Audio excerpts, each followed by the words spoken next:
Hi friends, hi everyone. Welcome to our channel BA Civil Engineer. ఈరోజు మనం నాడు నేడు ప్రోగ్రాంలో డ్రింకింగ్ వాటర్ ఫెసిలిటీ గురించి దాని తాలూకా సంబంధించిన స్పెసిఫికేషన్స్ గురించి మనం డీటెయిల్గా తెలుసుకుందాం. Hope this video will be very useful for you. So let us move into the video. So friends, మనకి నాడు నేడులో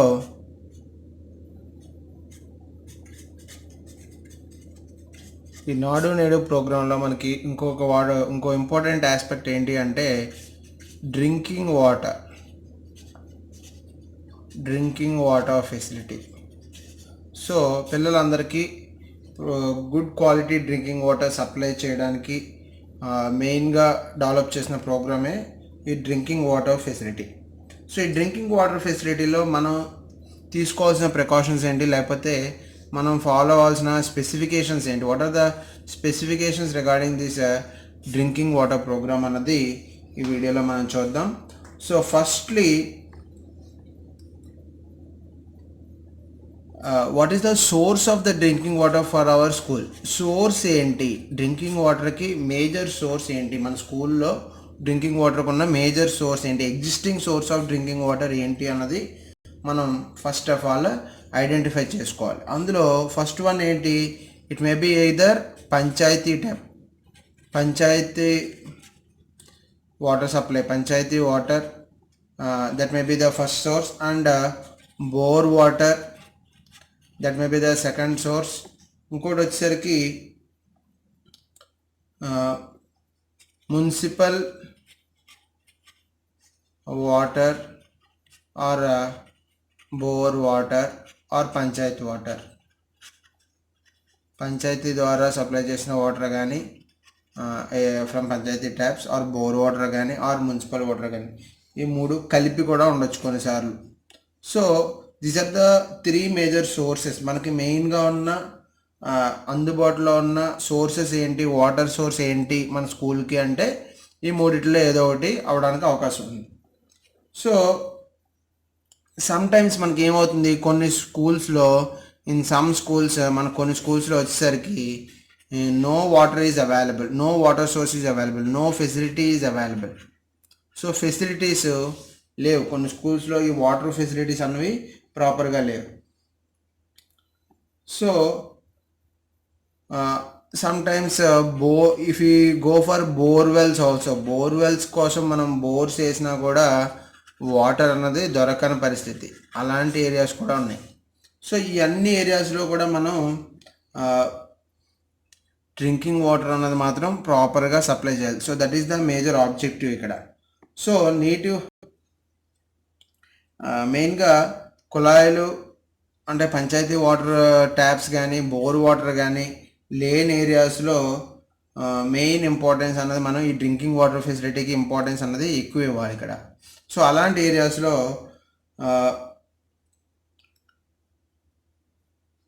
ఇమీడియట్లీ మనం పంచాయతీ స్టాఫ్తో మాట్లాడి, పంచాయతీ డిపార్ట్మెంట్తో మాట్లాడి, పంచాయతీ కట్టవలసిన డిపాజిట్ ఏవైతే ఉందో ఆ డిపాజిట్ అమౌంట్ మనం పే చేసి న్యూ వాటర్ కనెక్షన్ అన్నది మనం అక్కడ ప్రొవైడ్ చేయాలి.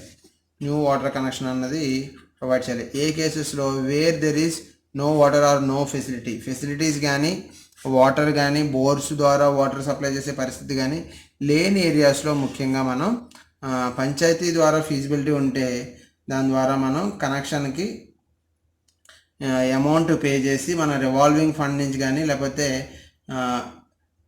హెడ్ మాస్టర్ అకౌంట్ నుంచి కానీ అమౌంట్ మనం పే చేసి ఇమీడియట్గా ట్యాప్ కనెక్షన్ అన్నది లే చేసేలాగా, మనం న్యూ కనెక్షన్ అన్నది తీసుకునేలాగా చూసుకోవాలి. నెక్స్ట్, ఇన్ కేస్ ఈ గ్రౌండ్ వాటర్ లేకపోతే ఈ మున్సిపల్ వాటర్ సప్లై కానీ లేకపోతే పంచాయతీ వాటర్ సప్లై కానీ ఫీజిబిలిటీ లేదు, నాట్ అవైలబుల్, ఇవి మనకు అందుబాటులో లేవు అన్నప్పుడు మాత్రమే you have to go for new borewells. కొత్త బోర్వెల్స్ మనం డిగ్గింగ్ ప్రాసెస్ స్టార్ట్ చేయాలి. కొత్త బావులు కానీ లేకపోతే కొత్త బోర్లు కానీ కోయించి వాటర్ పడుతుందేమో ఐడెంటిఫై చేసే పని మాత్రం మనం కంపల్సరీ చేసుకోవాలి.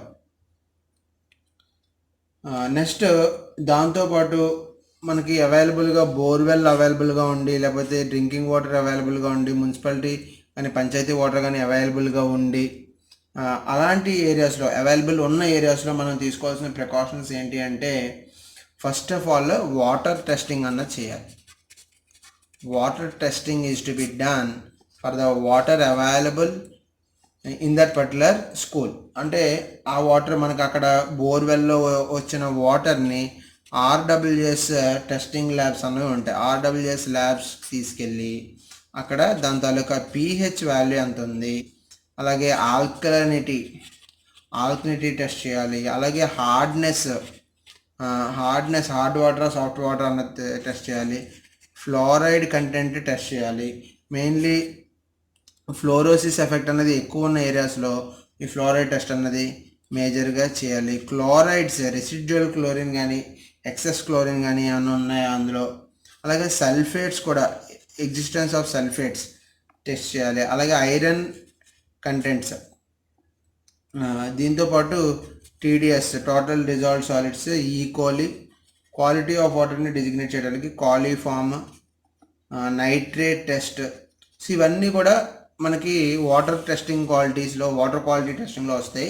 So pH of the water, acidic nature ఉందా, పీహెచ్ ద్వారా మనకి ఎసిడిక్ నేచర్ ఉందా లేదా అన్నది తెలుస్తుంది. అలా ఆల్కలినిటీ టెస్ట్ చేయడం వల్ల ఆల్కలిన్ నేచర్ ఎక్కువ ఉందా లేదా ఏంటన్నది తెలుస్తుంది. అలాగే హార్డ్నెస్ అంటే ఎగ్జిస్టెన్స్ ఆఫ్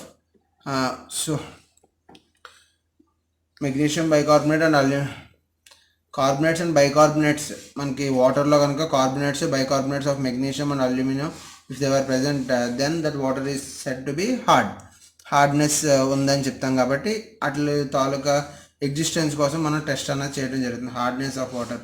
అలాగే fluoride content, chlorides, sulphates, iron.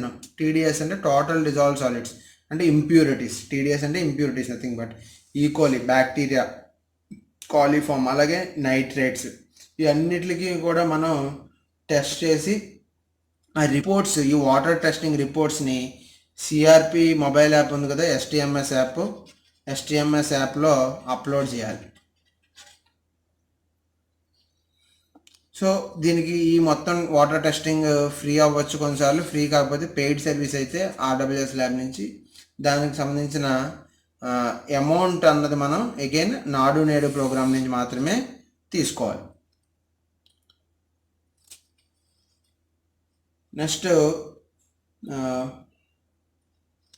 Next step ఏంటి అంటే ఇందులో sump construction. So drinking water facility provide చేయాలి స్కూల్స్లో అన్నప్పుడు మనకు ఇంకో ఇంపార్టెంట్ ఆస్పెక్ట్ ఏంటి అంటే storage of that supplied water. మనం మున్సిపల్ సోర్స్ నుంచి కానీ, పంచాయత్ సోర్స్ నుంచి కానీ, లేకపోతే బోర్ వాటర్ నుంచి కానీ సప్లై చేసే వాటర్ని స్టోర్ చేసే కెపాసిటీ మనకి అక్కడ స్కూల్లో ఉందా లేదా అన్నది చూసుకోవాలి. ప్రాపర్గా హైజీనిక్ కండిషన్స్లో స్టోర్ చేసి ఫీజిబిలిటీ ఉందా లేదా. సో దానికోసమే సమ్ ట్యాంక్స్ అన్నవి మనకి పిక్చర్లోకి వచ్చినాయి. సమ్ ట్యాంక్స్ అన్నవి ఎందుకు వచ్చినాయి అంటే, main reason for some tank is for storage of water in a hygienic condition. So ఈ సమ్ ట్యాంక్కి కొన్ని గైడ్ లైన్స్ ఇచ్చారు. ఆ గైడ్ లైన్స్ ఏంటి అన్నది క్లియర్గా మనం చూద్దాం. సో మనకి కొన్ని ఏరియాస్లో, ఇన్ సమ్ ఏరియాస్, కొన్ని ఏరియాస్లో ఏమవుతుంది అంటే వాటర్ సోర్స్ అన్నది మనకి లేదు. డ్రింకింగ్ వాటర్ సప్లై చేయడానికి డ్రింకింగ్ వాటర్ సోర్సెస్ ఏవి కూడా లేవు. అంటే Panchayat water supply not available, అది మనకు దొరకట్లేదు. అలాగే బోర్వెల్స్ నాట్ అవైలబుల్, బోర్వెల్స్ లేవు. అలాగే మున్సిపాలిటీ వాటర్ కూడా not available. So A source నుంచి కూడా వాటర్ లేని ఏరియాస్లో కొన్ని స్కూల్స్లో ఇలాంటి పరిస్థితి కూడా ఉంది. So in those areas also some tank is to B constructed and water with tankers help తోటి వాటర్ అన్నది ఈ సంప్లోకి తీసుకొచ్చి ఈ సంప్లో ఫిల్ చేసి దాన్ని మనం ప్యూరిఫై చేసి పిల్లలకి ఇవ్వాలి. So that is places where drinking water facility is not available. Drinking water అన్నది మనకి బోర్ ద్వారా కానీ సోర్సెస్ అన్నవి ఏమీ లేవు అన్నప్పుడు మనం మెయిన్గా దీని మీద కాన్సన్ట్రేట్ చేయాలి. సో సంప్ కన్స్ట్రక్షన్ వచ్చేసరికి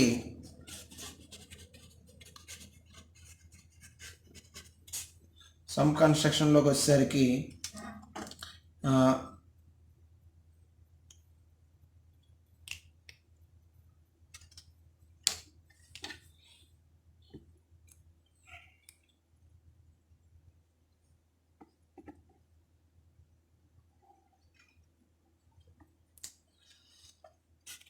based on the students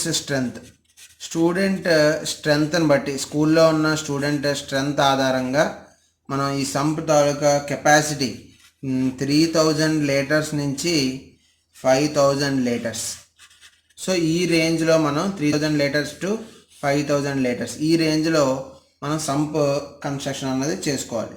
so the sump material what we have to use is RCC, reinforced cement concrete.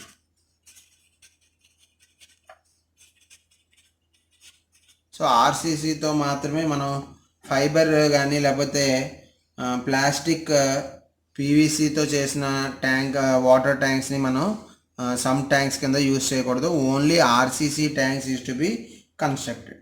So sump dimensions వచ్చేసరికి మనకి మెయిన్గా 3000 లీటర్స్ సంప్ వచ్చి, సో సంప్ డైమెన్షన్స్ వచ్చేసరికి 3000 లీటర్స్ సంప్ అయితే మనకు length వచ్చేసరికి 6 feet, breadth వచ్చేసరికి 5 feet, height వచ్చేసరికి 4 feet. So length is 6, breadth is 5 and height is 4 feet. అలాగే 4000 లీటర్స్ కొంచెం స్ట్రెంత్ ఎక్కువ ఉన్నప్పుడు 4000 లీటర్స్ వచ్చేసరికి length 8 feet, breadth 5 feet, height వచ్చేసరికి 4 feet. నెక్స్ట్ మనకు అలాగే 5000 లీటర్స్ కూడా స్పెసిఫికేషన్స్ ఇచ్చారు. సో 5000 లీటర్స్ వచ్చేసరికి length 10 feet, length is equal to 10 feet. మనం అడాప్ట్ చేయవలసిన లెంత్ 10 feet. బ్రెడ్త్ వచ్చేసరికి 5 feet, హైట్ వచ్చేసరికి 4 feet. So these are the dimensions for sump. మనం డిగ్ చేయాల్సిన సంప్ కన్స్ట్రక్షన్ చేయడానికి డైమెన్షన్స్ వచ్చేసరికి ఇవి. So thickness of this sump తాలూకా థిక్నెస్, వాల్ థిక్నెస్ ఎంత అంటే వాల్ థిక్నెస్ వచ్చేసరికి 4 inches to 5 inches.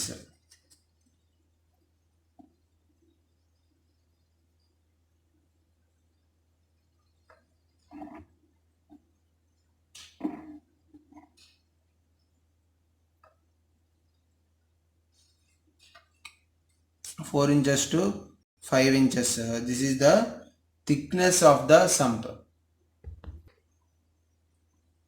So next sump thickness వచ్చేసరికి 4 to 5 inches, వాల్ థిక్నెస్ వచ్చేసరికి 4 to 5 inches ఉండేలాగా చూసుకోవాలి. Next so the top level of the sump యొక్క top level inline with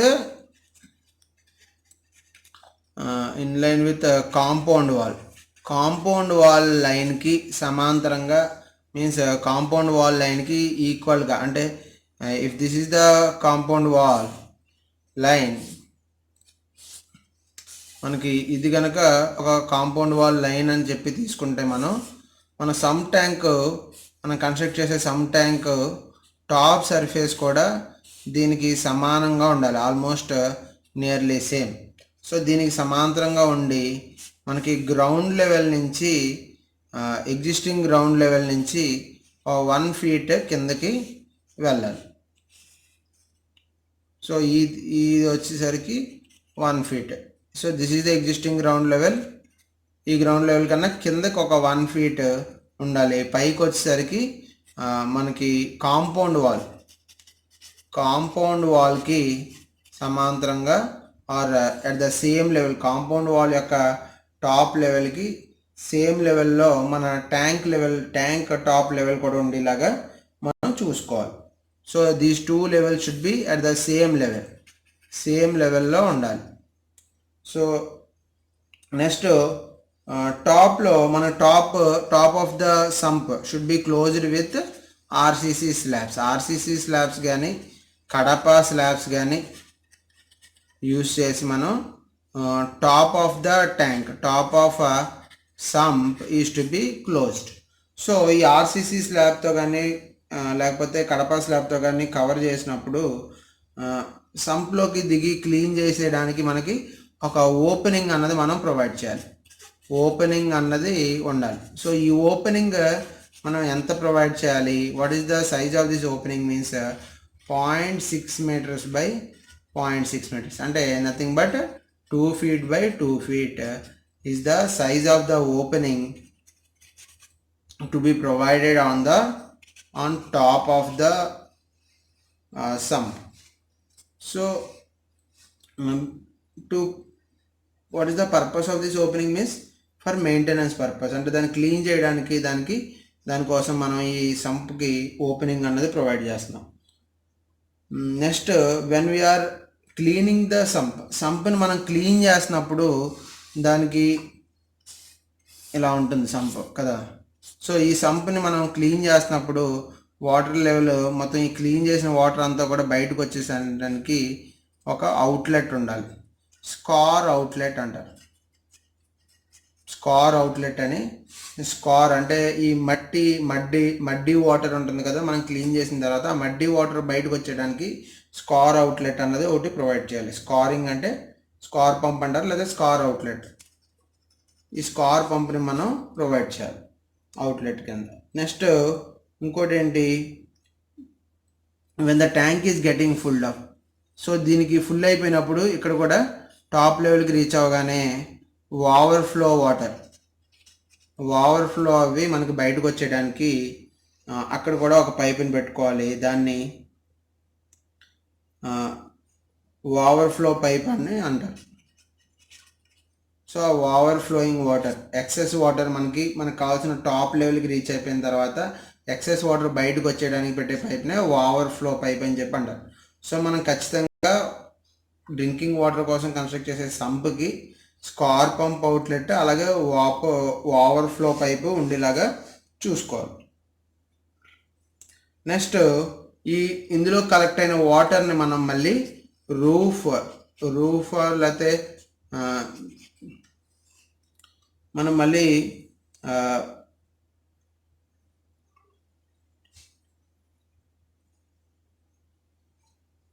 over head ట్యాంక్కి overhead drinking water tank, ఒక steel tank ఒకటి మనం provide చేస్తాం, overhead steel tank. So ఆ ఓవర్ హెడ్ స్టీల్ ట్యాంక్లోకి మనం ఈ వాటర్ని పంప్ చేయడానికి ఒక 1/2 HP మోటార్ని మనం పర్చేస్ చేసుకోవాలి. 1/2 HP మోటార్ని మనం పర్చేస్ చేసుకుని దాన్ని ఇక్కడ ఇన్స్టాల్ చేసుకోవాలి. నెక్స్ట్ ఇంకోటి ఏంటంటే మెయింటెనెన్స్ వచ్చేసరికి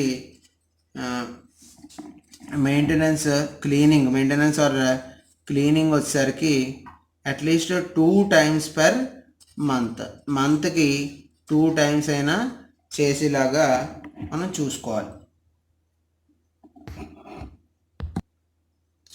నెక్స్ట్ డ్రింకింగ్ వాటర్ ఫెసిలిటీలో another important aspect is purified water. So in order to supply this purified water,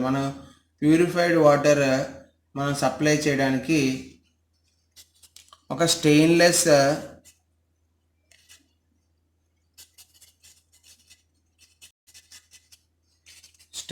steel ట్యాంక్ని మనకి సప్లై చేస్తారు.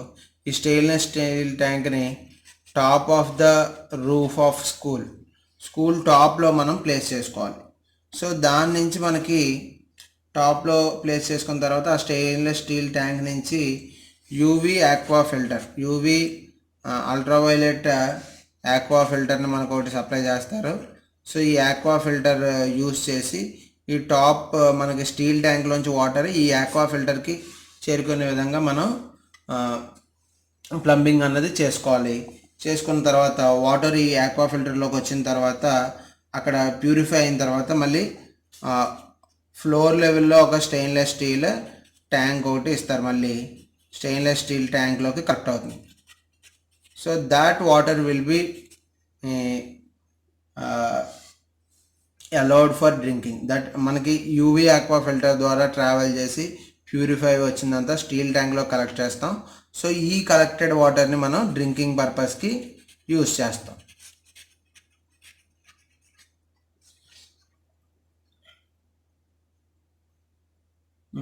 ఇందులో ఇంకొక గైడ్ లైన్స్ ఏమి ఇచ్చారంటే no RO filter should be used. RO ఫిల్టర్స్ని మనం యూజ్ చేయకూడదు. ఆర్ఓ ఫిల్టర్స్ని మనం యూజ్ చేయకూడదు. దీనిని కంప్లీట్గా అవాయిడ్ చేయాలని చెప్పి ఇచ్చారు. ఎందుకంటే they filter 2 to 30% of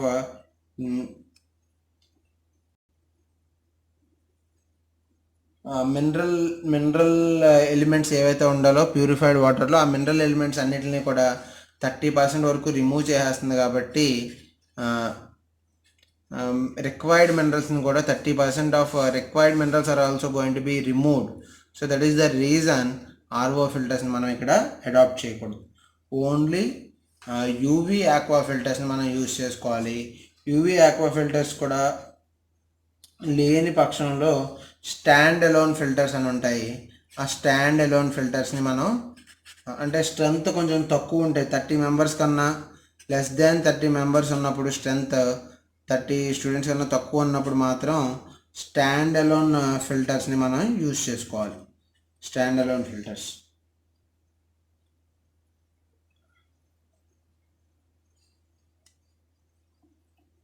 next ఇంకోటి ఏంటంటే ఈ డ్రింకింగ్ వాటర్ ఎక్కడైతే ప్లేస్ చేస్తున్నామో డ్రింకింగ్ వాటర్కి ఒక సెపరేట్ ఏరియా ప్రొవైడ్ చేయాలి. అంటే ఒక చిన్న స్టోరేజ్ ట్యాంక్లోకి వచ్చి పడుతుంది కదా, అంటే ఒక డ్రింకింగ్ పాయింట్ ఎక్కడ ప్రొవైడ్ చేస్తున్నామో ఆ ఏరియాకి proper grill, stainless steel grill మనం ప్రొవైడ్ చేయాలి. సో ఈ స్టీల్ గ్రిల్ చుట్టూ కంప్లీట్గా గ్రిల్ వేసి మనం ఉంచడం వల్ల వాటర్ని వేస్ట్ చేయడానికి అవకాశం లేకుండా, ప్లేట్లు అవి కడగకుండా మనం చూసుకోవడానికి ఈ స్టీల్ గ్రిల్ అనేది ప్రొవైడ్ చేయాలి. నెక్స్ట్ స్టీల్ ట్యాంకులు, యూవీ ఫిల్టర్స్ అన్నీ కూడా మనకి government is going to supply. Government will supply అవన్నీ కూడా. So these are the major guidelines that were given by education board or project education department regarding this Nadu Nedu drinking water facility program. ఈ video మీ అందరికీ use అవుతుందని నేను అనుకుంటున్నాను. Hope you will be understanding well.